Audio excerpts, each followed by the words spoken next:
जनाब स्पीकर, बात यह है कि वहां पर उन्हें जो ये कहते हैं मुलाकात नहीं की जाने देती। हमारी फैमिली 5-5 घंटे 6-6 घंटे आके बैठी रहती थी।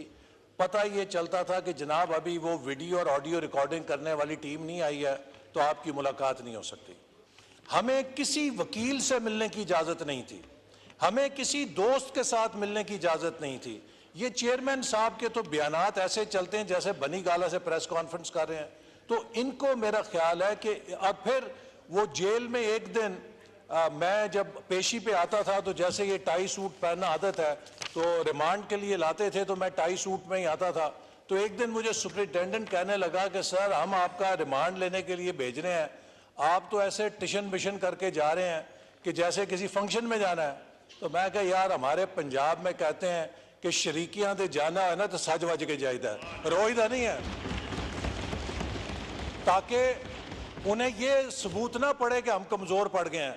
तो इनको तो 5 स्टार सहूलतें मिली हुई हैं, फिर भी कभी ये स्ट्रेचर पे चीखें मारते हैं, कभी व्हील चेयर पे चीखें मारते हैं। क्या किसी ने राना सनाउल्लाह की चीखें सुनी थी? क्या किसी ने ख्वाजा साद रफीक की चीखें सुनी थी? क्या किसी ने हनीफ अब्बासी की चीखें सुनी थी? क्या किसी ने शहबाज शरीफ या नवाज शरीफ, मरियम नवाज, हमजा शहबाज, शाहिद खाकान मेरी चीखें सुनी थी? हमने ख्वाजा आसिफ की चीखें सुनी थी किसी ने? हमने अल्हम्दुलिल्लाह बहादुरी के साथ सामना किया है। हम चीखे नहीं थे इसलिए कि हम हक और सच के ऊपर थे।